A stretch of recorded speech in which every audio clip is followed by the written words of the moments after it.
This is a series about the Dark Ages, when civilization was said to have stopped and ignorance flooded the world. I've been trying to convince you that it didn't happen, that the Dark Ages were a fine era for art. But in this film, I'm going further. The art we'll be looking at in this film is some of the most sophisticated ever made. If any art challenges the myth of the Dark Ages, it's the art of Islam.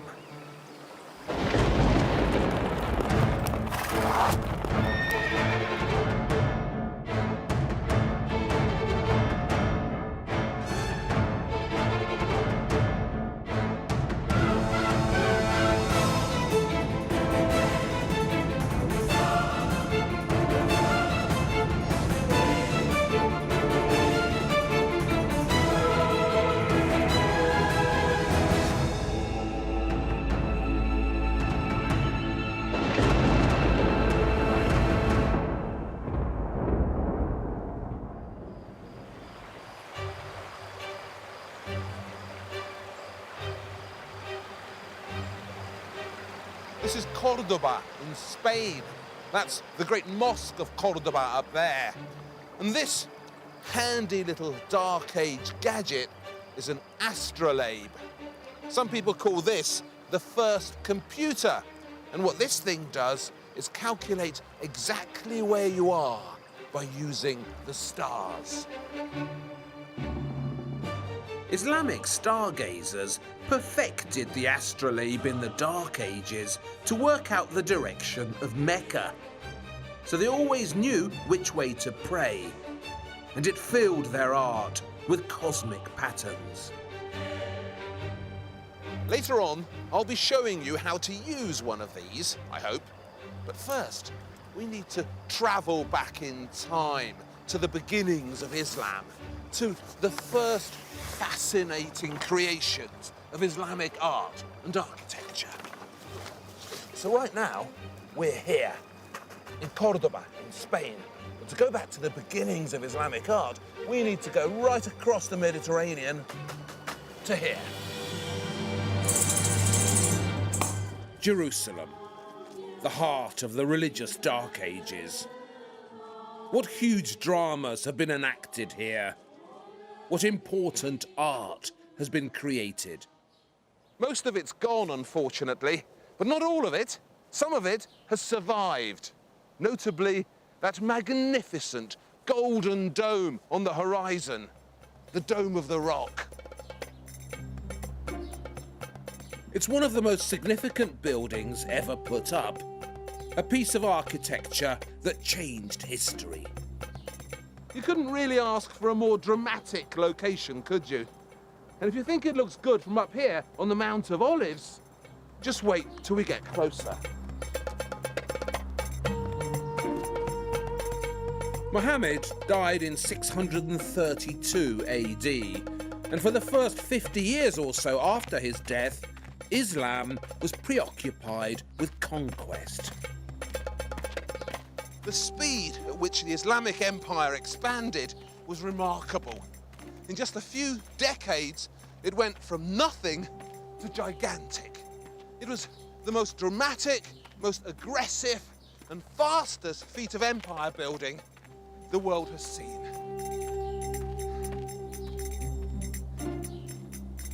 This is the Islamic Empire just 100 years after Muhammad's death. Up here, the whole of Spain, all of North Africa, the entire Middle East, as far across as the borders of India.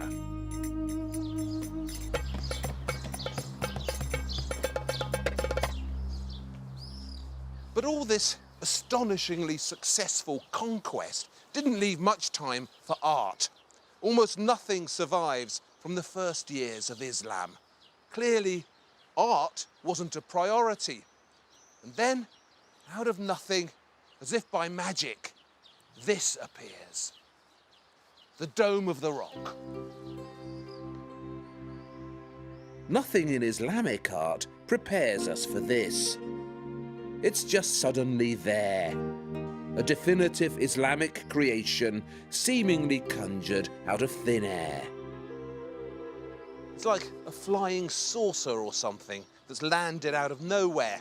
And something you sense immediately, even from this distance, is the powerful geometry of it, that air of mathematical clarity. And that's something that continues in Islamic architecture.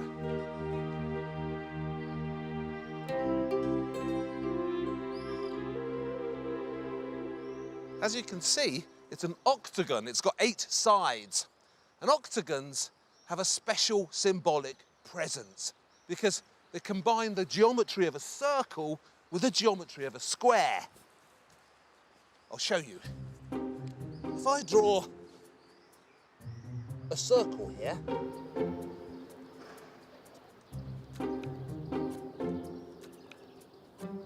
and then 2 intersecting squares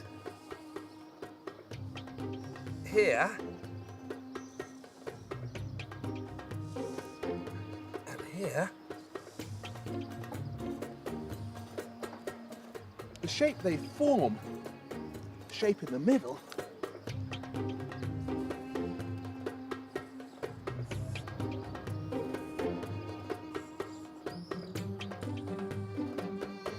that's the octagon.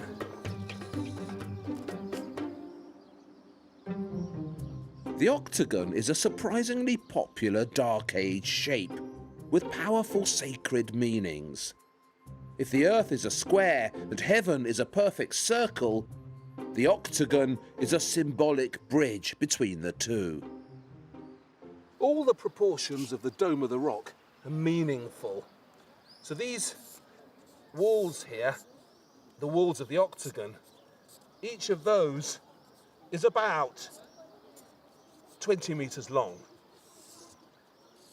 And the dome in the middle, the height of that is again about 20 meters, and the diameter of it is also 20 meters. So all these proportions have been carefully calculated and have a purpose. It's as if the entire building has been shaped by a divine mathematics. And those divine mathematics have given it a sacred meaning. This location, Temple Mount, is the holiest spot in Jerusalem. This is where King Solomon built the first Jewish temple, the one destroyed by Nebuchadnezzar. And then Herod, the infamous King Herod, built the second temple here as well.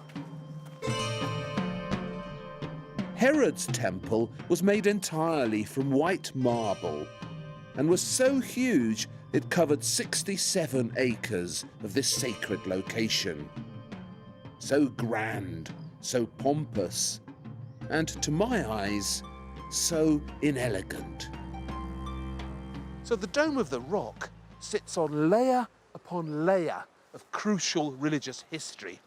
And when the Muslims conquered Jerusalem in 638 AD and claimed this site for Islam, they took possession of what is probably the most loaded religious spot on earth. And that's just the outside.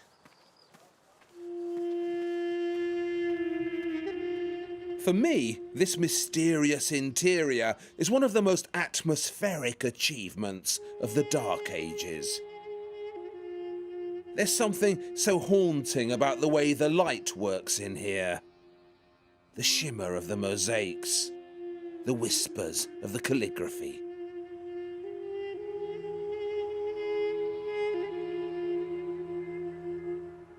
Basically, it's a circular shrine. It's not a mosque, it's a place of pilgrimage that's been built around a sacred site.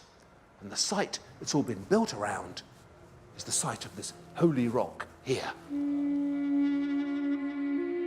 The Jews believe this is the rock on which Abraham prepared to sacrifice his son, Isaac. And the Ark of the Covenant is thought to lie hidden somewhere underneath as well.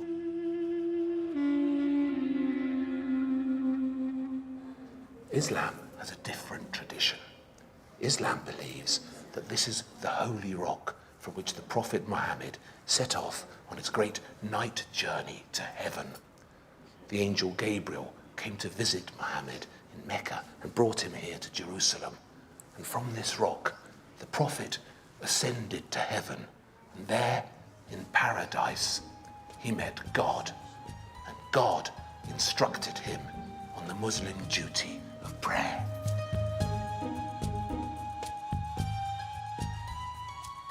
So this holy rock, like the architecture around it, is a point of contact between man and God.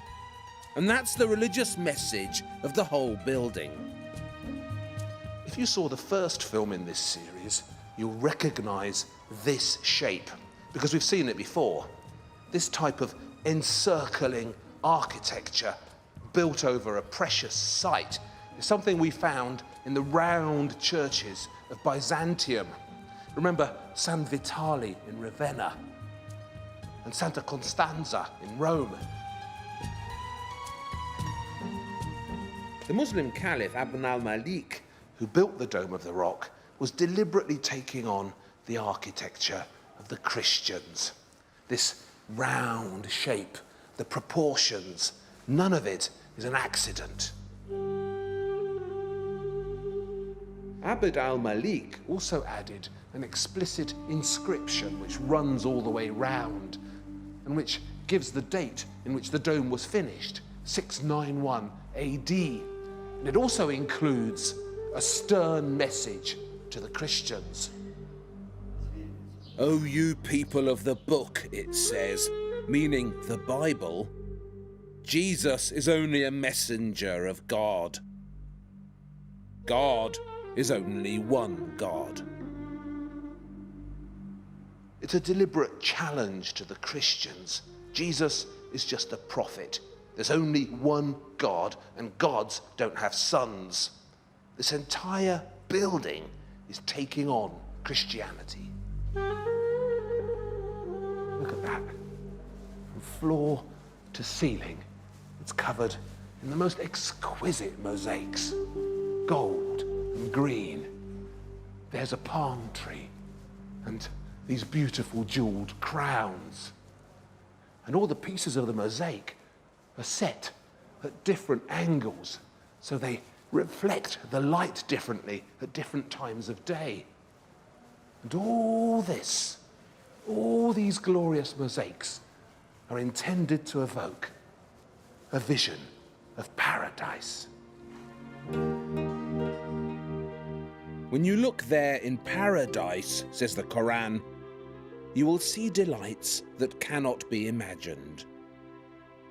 Fruits of every kind and all that you ask for. At a stroke, Islam had invented for itself an unmistakable new architecture. And at the centre of this new architecture was a vision of paradise.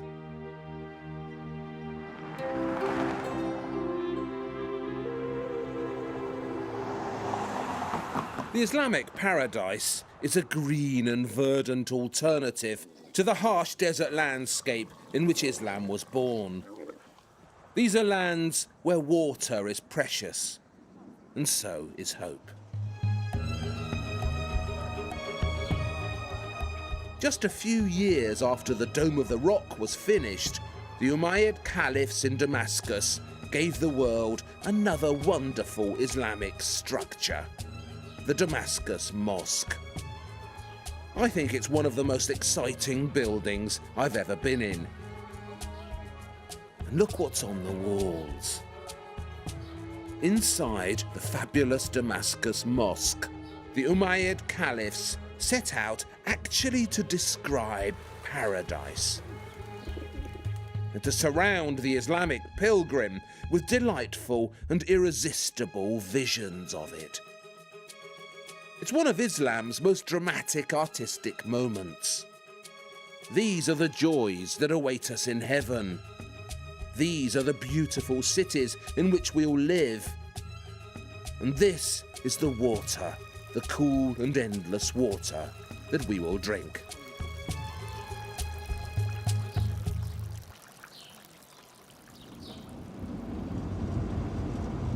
Those magnificent images of paradise in the great mosque at Damascus are like images of a wonderful oasis in the desert with water, palm trees, flowers, everything that's so hard to find out here.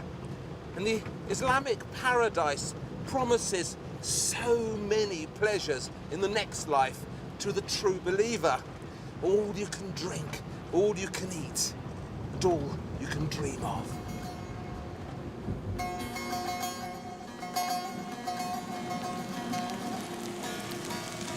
This is Qasr Amra. It's one of the desert palaces which the Umayyad rulers of Damascus built out here to get away from the city. Its heat and its pressures. No one's certain which of the Umayyad princes chose this distant desert location. Was it the Caliph Al-Walid I or Al-Walid II? What is sure is why they chose this particular spot. Qasr Amra is built in a wadi, the Wadi al-Batum, and wadis are desert valleys that fill up seasonally with water. So when it rains in the desert, the precious water floods through the wadi and fertilizes it. Round the back of the building, over here, are various contraptions for channeling this water through the palace. Because, believe it or not, what you have before you here is a bathhouse. Qasr Amra is a bathing establishment in the desert. One of the earliest surviving secular buildings of Islam.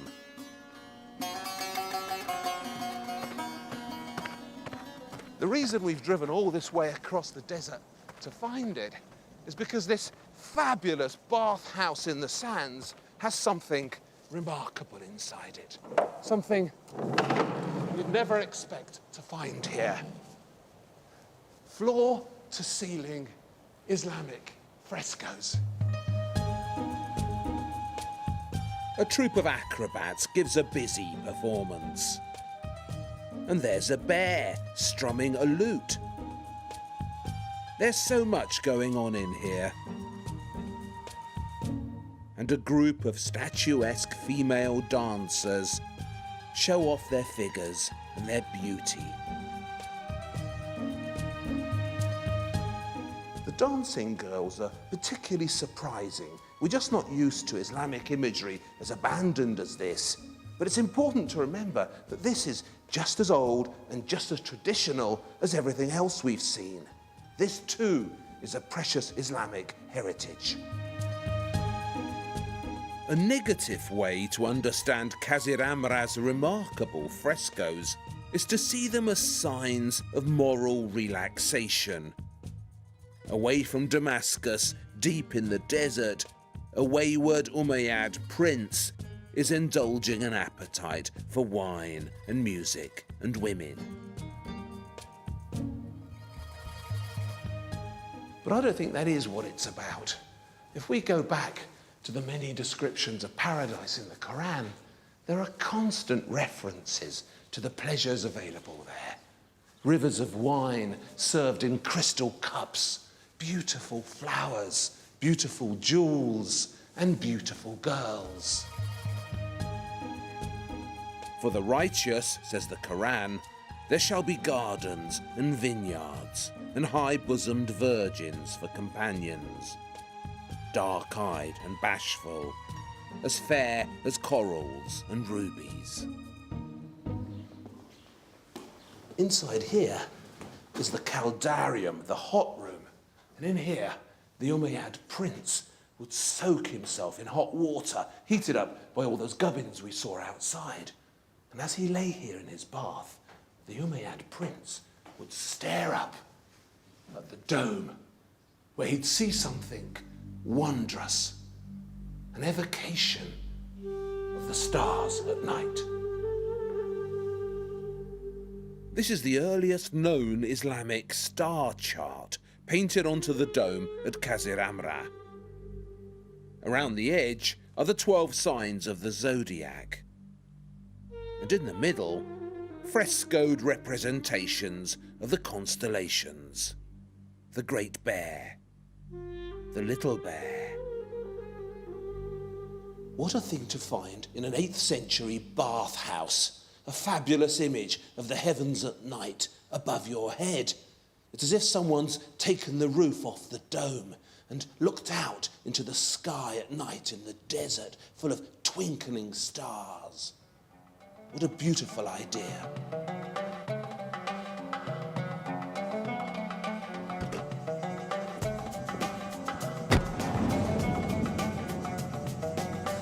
It takes a bit of getting to Qasr, but I wanted to make it clear right from the start that Islamic art, from its beginnings in the Dark Ages, has this sensuous dimension to it, a relationship to pleasure that you just don't find in other art.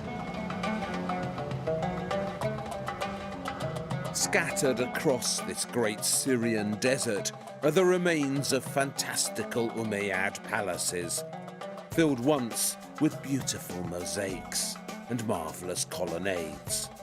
What tangible sensuousness you find here, in this first Islamic art.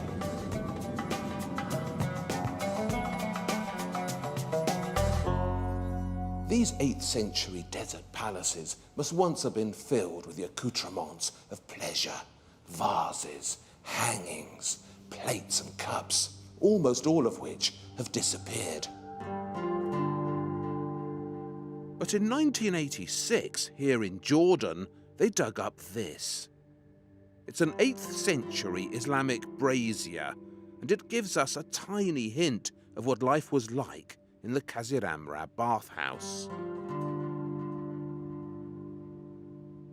The brazier was used to heat up the prince's room and for burning incense. Originally, there were wheels on it, and it could be wheeled around from room to room to fill them with sweet smells. It's made of iron and bronze, and at the front here, as you can see, there are these arches, a little bit like the ones in Qasr, and inside the arches are scenes of lovemaking and couples canoodling. And it's all so atmospheric and so beautifully done. I mean, look at these eagles at the bottom, the way they've been shaped, their wings, their feathers. This is metalwork of the highest quality. At the 4 corners, 4 cuddly nudes prepare to release a small bird into the incense-filled air above them. And there's a floaty feeling to this marvellous metalwork. What a beautiful thing. And the figurative sculptures you see here, the female figures, are again very surprising, because this is an aspect of Islamic art that was there at the start, that it's very traditional, but which modern Islam often forgets. The beautiful brazier was an object of private delectation. It had no religious purpose. But it's important to remember that sensuality played a role in the art of these times. In the beginning, this was Islamic art too, and this, and this.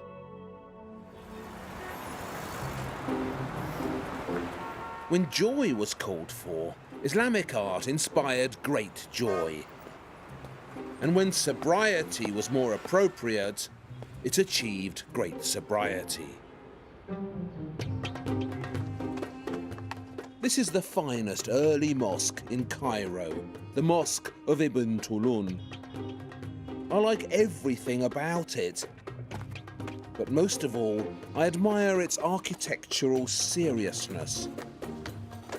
The way you know, as soon as you step in here, that this is a space devoted to important understandings. Ahmed ibn Tulun, who founded this mosque in 879 AD, was the son of a Turkish slave who became governor of Egypt. Originally, the mosque stood at the center of a new city that Ibn Tulun also founded, the city of Al-Qatai. But Al-Qatai was destroyed in the 10th century, and this is all that's left of it. They say Ibn Tulun chose this site because this is where Noah's Ark came to rest. There was certainly water here. That domed creation in the centre is the ablutions fountain, where all Muslims must wash themselves before prayers. All mosques, and not just this one, are based on the very first mosque, which was the Prophet's own house in Medina. It was a typical mud brick dwelling with a courtyard, and in that courtyard, the Prophet's followers would gather to hear him speak. So all these great courtyards of Islam, all of them, are descended directly from the Prophet's own courtyard. Their evocative sparseness is an echo of their origins, and their sun-baked simplicity has been there from the start. The walls that encircle you here are like the walls of the Prophet's own courtyard. Their task is to keep the outside world at bay. And here at Ibn Tulun, there's actually two sets of walls, a kind of double glazing that separates you from the hustle and bustle out there. I like these playful crenellations arranged along the top as well. They look like paper cutouts, something my daughter might have made. To protect his followers from the sun, the Prophet built a simple shelter at the end of his courtyard with a roof made out of palm branches and leaves. And that simple shelter was the inspiration for these great arcades, which still protect the Prophet's followers from the sun. The shelters in his courtyard were also used as somewhere to meet and discuss community affairs. And that marvellous communal atmosphere of a space with many purposes is something else that survives to this day in the Islamic Mosque. The largest covered space was the prayer hall, which was basically the Prophet's own house at the end of the courtyard. And in every prayer hall today, there's a continuation of this marvellous Islamic sense that underneath all this mighty religious architecture, you can still feel the humble presence of the Prophet's own dwelling. These prayer halls are so welcoming. They have a sense of the living room about them. A home from home. Most mosques are square or rectangular in plan, and that's because they're all arranged in relation to this wall here, which is called the Qibla Wall. The Qibla Wall indicates the direction of Mecca. In Arabic, the word Qibla means direction, and in Mohammed's house, a simple spear stuck in the ground would mark the way to pray. The centre of the Qibla Wall is marked by the mihrab, which is always the most ornate part of the wall, usually a niche. And these niches were probably inspired by the culminating niches of Byzantine churches, Christian architecture. And to the right of the mihrab is the minbar, or pulpit, and this is based once again on the Prophet's own house. They say that when Muhammad had gathered so many followers, he could no longer be heard by everyone. He stepped up onto some blocks of wood, and those are the origins of the minbar. How fascinating that all the great mosques of Islam inherited their wonderful clarity, their simplicity, and their underlying sacred geometry from the humble house of the Prophet. Look at all that wonderful stucco work around the arches, all that repetition and variety. This is art used in a different way, not to illustrate something, but to create a visual rhythm. Christian churches are full of pictures that tell you stories. But there are no pictures in these great Islamic interiors. The decoration here communicates in other ways. There's a sense of endlessness to it. It develops in all directions. And it makes you feel part of something that's bigger than you. So there are no pictures. Instead, all the way round runs this Quranic inscription carved into wood. You know, I said this mosque was built on the site where Noah's Ark was said to have come to rest. Well, another story they tell here is that this Quranic inscription is carved on the actual wood from Noah's Ark. At the Mosque of Ibn Tulun, the Quranic inscription runs for 2 kilometers around the building. That's 1/15 of the entire Quran written up on these walls.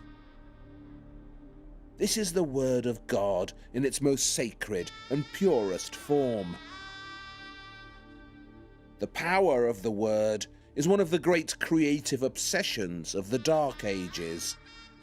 And in the Metropolitan Museum in New York, the most beguiling of the first Qurans, the so-called Blue Quran, turns the words of God into such glorious art.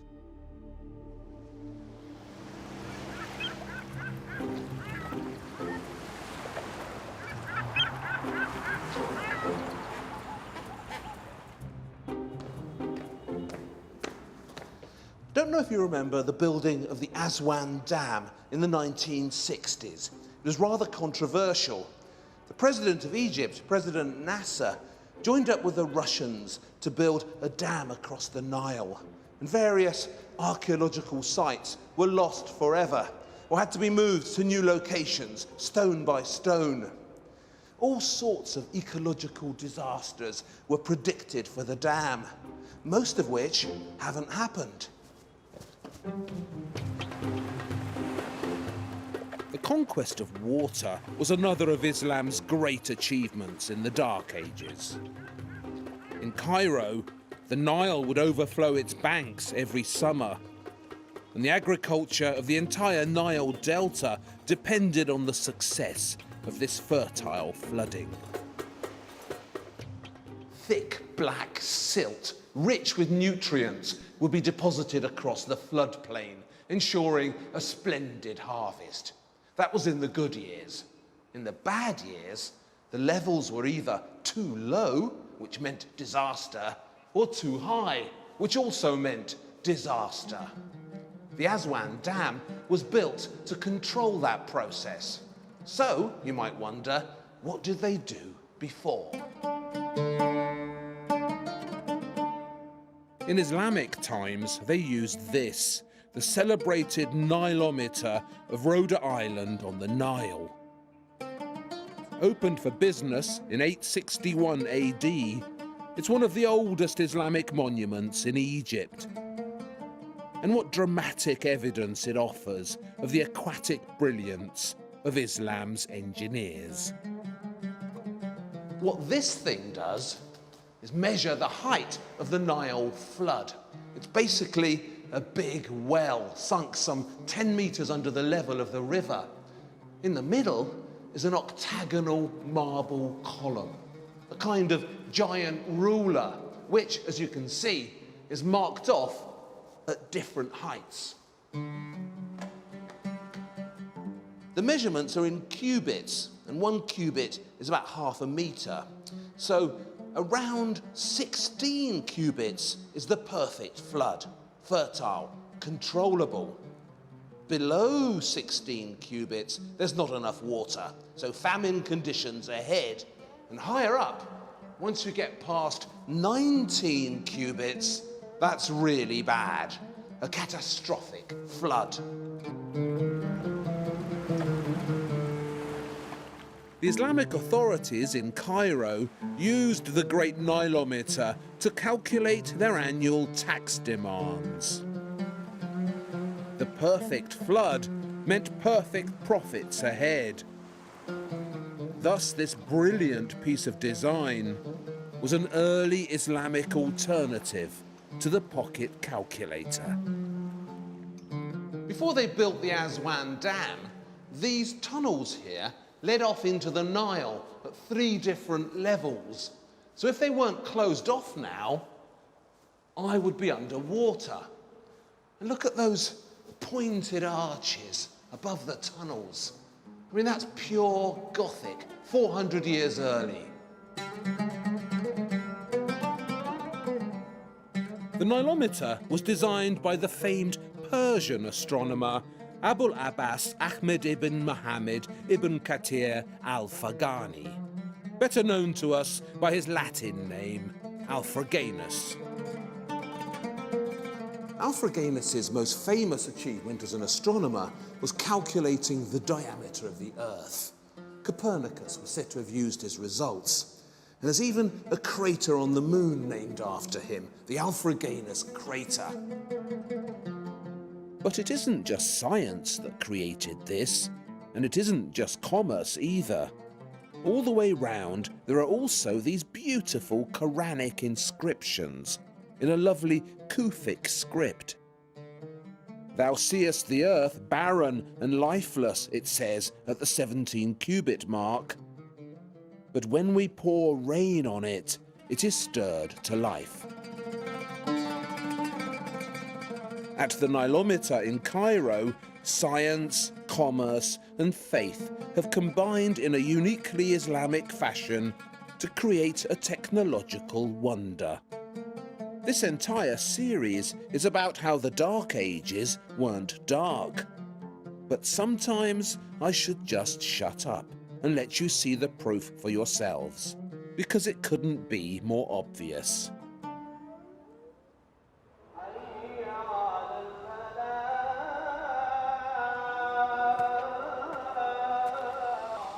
This is Kairouan in Tunisia. Once this was a city of enormous power, the most important Islamic outpost in North Africa. Now, it's a marvellous place to visit for any true student of the Dark Ages. Kairouan, they say, was founded by the great Arab warrior, Sidi Okba ibn Nafi, who conquered these parts for Islam just 50 years after the death of the Prophet. When Sidi Okba got here, this was all desert. But something made him pause and look down at his feet. When Sidi looked down, he saw a miraculous spring of fresh water bubbling up. And in that water, a golden cup, which he'd lost many years before at the holy spring in Mecca.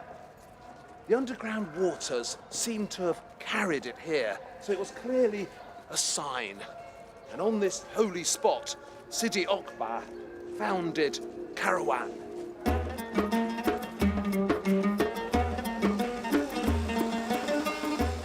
At the centre of the new city, he built a new mosque, the oldest such mosque in North Africa. From the outside, there's not much sign of it. Islam isn't a religion that flaunts itself in the streets.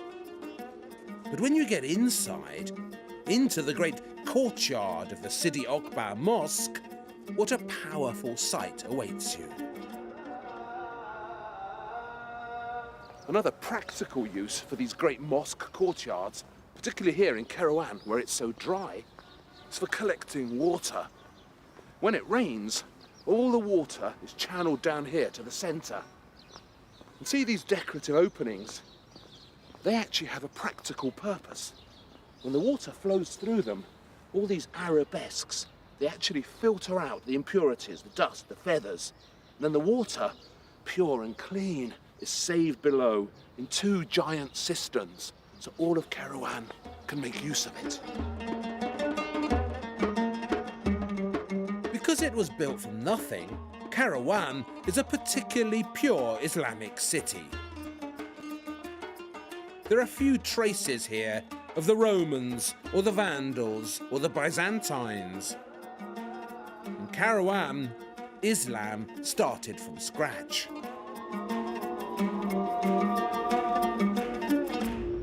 Except here, in the courtyard of the mosque. Look at this column, look at the top. What is that, Corinthian? And next to it, I don't know, Phoenician? Over here, Roman perhaps? Could even be Egyptian, who knows? Of the 414 columns arranged around this great courtyard of the mosque in Kairouan, no two are the same. Every column is different. That's because they were all taken from other people's temples and palaces and city halls. This entire mosque was built from bits and pieces of other ancient buildings. In the old days, it was actually forbidden to count the columns in here. Anyone caught doing it was blinded. If you look closely, you find some really surprising things about this courtyard. For example, up here, there's a Christian cross.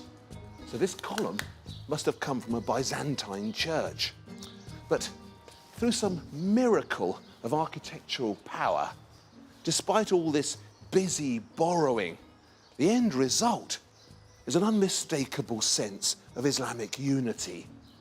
This space could have come from nowhere else. This is unmistakably an Islamic space. There are many remarkable things about the Kairouan Mosque. But particularly remarkable, I think, is the proof that is offered here that architecture is an art form of spaces, not of details, of courtyards, not of capitals.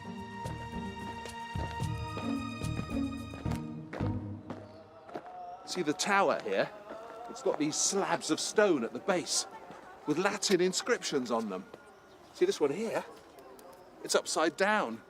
So these must have come from a Roman building. This is actually the oldest surviving Islamic minaret, and it's got a bulky, militaristic presence, rising up in these three squat pieces. But, like all minarets, its original purpose is glorious: to spread the word, to share the news, to shine a light.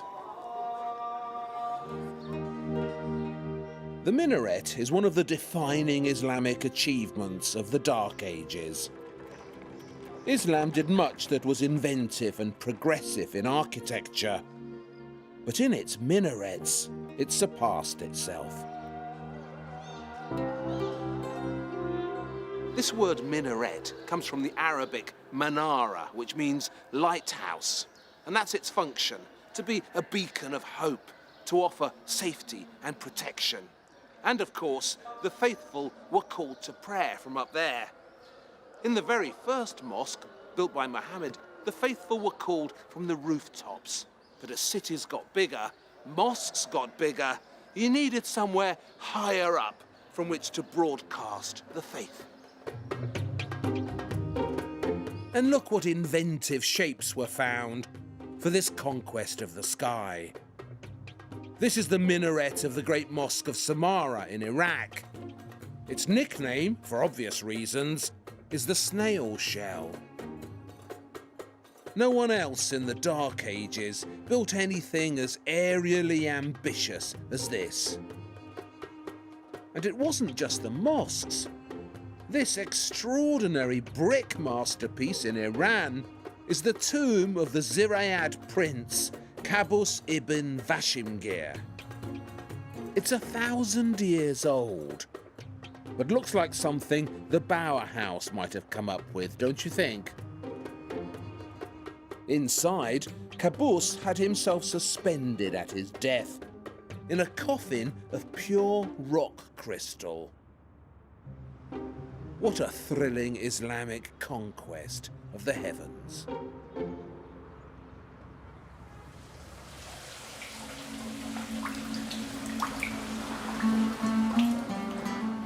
Speaking of rock crystal, it's a very special substance, isn't it?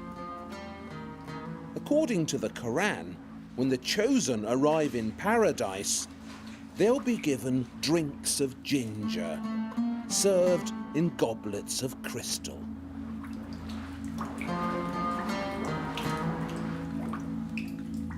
Crystal, or rock crystal to be more specific, was a substance with which Islam seemed to have a special affinity. They say it was Ahmed ibn Tulun himself who introduced the art of carving rock crystals into Egypt. What's certain is that it was in Egypt that this difficult art reached perfection. I don't know about you, but I can't think of many substances in the world with a presence as magical as rock crystal. Particularly when it has passed through the hands of the master carvers of Islam. Only a handful of these gorgeous Islamic ewers have survived, and that just makes them feel even more precious. Rock crystal itself is actually very common. It's just a type of quartz, and quartz is the most common mineral in the Earth's crust. You get it everywhere. Look, there's a stripe of it here.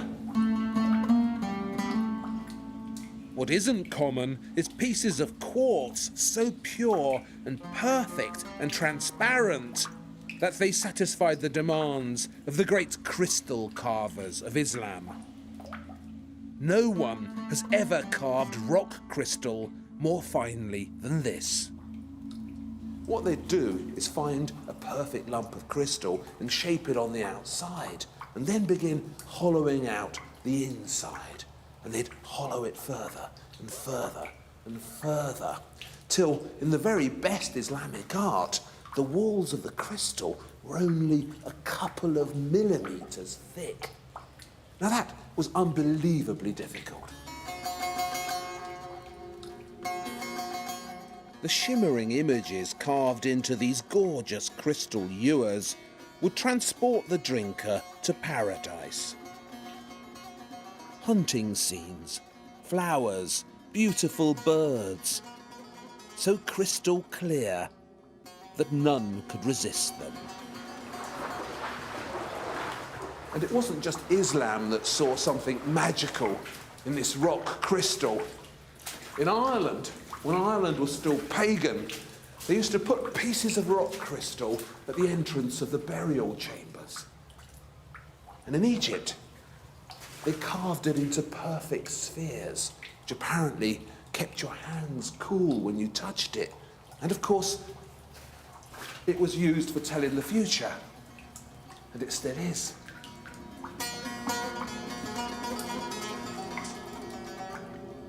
All sorts of Dark Age societies were fascinated by rock crystal.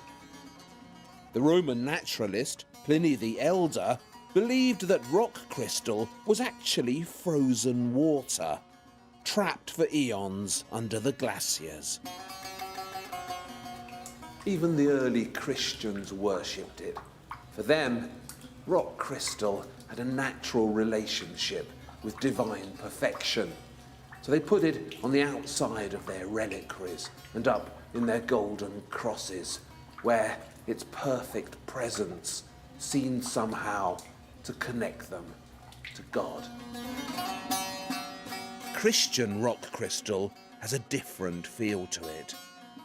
In Christian hands, the light-filled paradise of Islam seemed to fill up with shadows.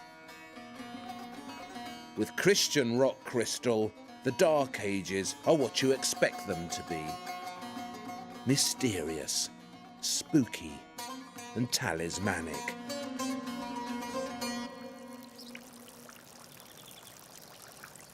The water engineers of Islam perfected their hydraulic skills in lands where water was precious and rare. So their relationship to it had something of the dream about it. For Islam, water wasn't just a necessity, it was an enticement too. This is Cordoba in Spain. The Muslim armies got here in 711 AD and conquered it from the Visigoths. Remember them from the last film. And when Islam arrived in Spain, it could not believe how fertile this new territory was, how full of paradisical waters. This is the Guadalquivir in Andalusia, the largest navigable river in Spain. The name is Islamic. It comes from Al-Wadi al-Kabir, which means the Great Valley. These days, the Guadalquivir River is only navigable up to Seville. But in Islamic times, you could sail all the way up here to Cordoba. And in this great city, Islamic water architecture surpassed itself. All along the Guadalquivir, a cunning system of mills, dams and water wheels channeled the energy of the waters. The water wheels of Cordoba lifted water from the river high up to the bank, where the gardeners of Islam used it to recreate paradise on earth. This isn't actually an Islamic garden. It's an Islamic style garden built by the Christian kings here in Cordoba. Unfortunately, the original Islamic garden has disappeared. But Islam was here for 500 years. So this style of garden making is ingrained in the culture. And what you still get here is a vivid sense of how the Islamic garden felt. Fountains, waterways, flowers. These are the divine atmospheres of those magical paradisical mosaics we saw in the great mosque at Damascus. Except this time, they're real. To enter the mosque at Cordoba, you need to pass through another beautiful evocation of the paradise ahead. An orange grove, so divinely harmonious. This was obviously a very desirable location. They say there was a Visigoth church here originally, and later, when the Muslims were finally kicked out of Spain, a Catholic cathedral was plonked in the middle of the mosque, creating this ungainly hybrid. It was the Umayyad prince Abd al-Rahman I who began building the Cordoba Mosque. He actually bought the land from the Christians, and in those early days of religious tolerance, Muslims and Christians shared the building. The Cordoba Mosque is famous for its columns. 856 of them. Like rows of palm trees in the oasis of Syria is how someone's described them. Columns are very laborious to make, and they use up a lot of precious stone, so they're very heavy. And if you can avoid making them, you will. For the Cordoba Mosque, the columns came from the Visigoth church that was there before, and also from nearby Roman temples. But these reused Visigoth columns weren't quite tall enough. So to make the Cordoba Mosque higher and more airy, the architects of Islam came up with a brilliant new idea: the double arch. 2 arches for the price of 1. At the bottom, the horseshoe arch, borrowed, as we saw in the last film, from the Visigoths. Then, on top of that, a round arch, arch number 2, making the mosque taller, less solid looking, more see-through. For the first time in European architecture, the aesthetics of light were shaping a building.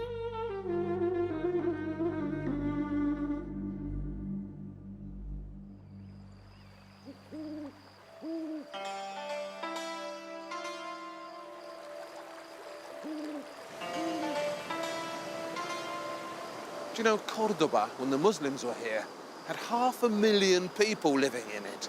It was by far the largest and most prosperous city in Western Europe.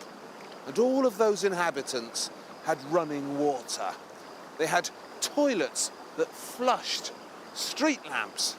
In the 10th century. In urban planning, architecture, mathematics, and water engineering, Islamic knowledge was peerless. And in one area, it was spectacular. Astronomy, the study of the stars. 90% of the 200 brightest stars in the sky have Arabic names. Vega, Betelgeuse, Algol, Deneb. They're all creations of the Dark Ages, because Arabic astronomy allowed the Dark Ages to glimpse the cosmos. Remember those stars painted onto the roof at the palace in Kaziramra? Well, that was just the beginning. While Christian science was insisting on a backward, biblical understanding of the cosmos, Islamic science was investigating the heavens more adventurously. This little baby here, the Astrolabe, has been called the first computer.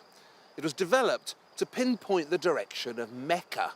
Muslims needed to pray 5 times a day in a specific direction at specific times. The Astrolabe could work all that out in relation to the stars. So this was the first compass as well, and the first clock. So the way it works, the first thing you need to do is decide on which star you want to focus on. And I'm going to choose Vega. So I find Vega in the sky, and with these sights here, I line it up until I can see Vega in the middle. It's exactly there. And that gives me a reading here in degrees from the horizontal. So I can see that Vega right now is 35 degrees.